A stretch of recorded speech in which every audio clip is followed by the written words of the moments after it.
అక్క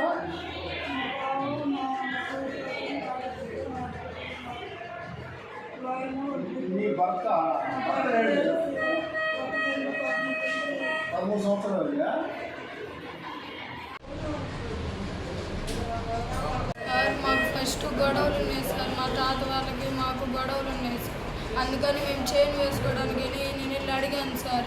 అడిగితే వాళ్ళు ఉండి ఎవరు చేయను వాళ్ళు వేసుకోమని చెప్పారు. అందుకు నేను వేసుకుంటానని చెప్పాను సార్. నువ్వు చేలోనే ఉండు, చేలుగల్ల వాళ్ళని తీసుకొస్తానని చెప్పాను సార్. నేను చేలోనే ఉన్నాను సార్. వాళ్ళందరూ వచ్చి మా అమ్మ వాళ్ళని అందరినీ కొట్టేశారు సార్.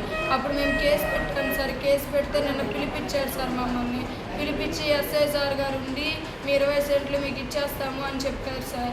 ఇచ్చేస్తాను అన్నప్పుడు మేము చెప్పాను సార్. వాళ్ళు ఊరికి వెళ్ళినా కూడా మమ్మల్ని కొడతారు సార్. అంటే వాళ్ళు ఎందుకు కొడతారు, నేనున్నాను, వాళ్ళు ఏమైనా కొడితే మాకు చెప్పండి అని చెప్పారు సార్.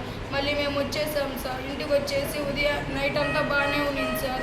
ఉదయాన్నే లేచి ఆమె బూతులు తిడతా ఉండింది సార్. మా అత్త పుష్ప సార్ బూతులు తిడతా ఉండి నేను అక్కడ ఫోన్ చూస్తూ ఉన్నాను సార్. చెట్టు దగ్గర బూతులు తిడతా ఉండేసరికి ఆమె లాక్కెళ్ళి జుట్టు పట్టుకుంది సార్.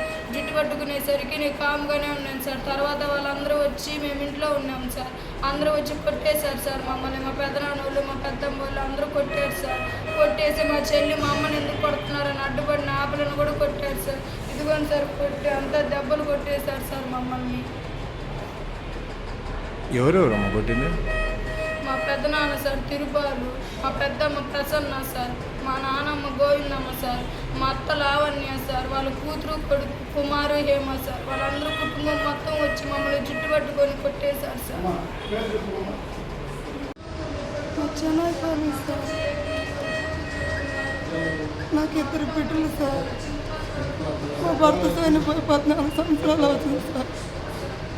ఇప్పటికి కూడా నేను కష్టపడి నా బిడ్డలు సాదుకుంటున్నాను సార్. ఊరాళ్ళు 25 సెంట్లు పొలం ఇచ్చిన్నారు సార్.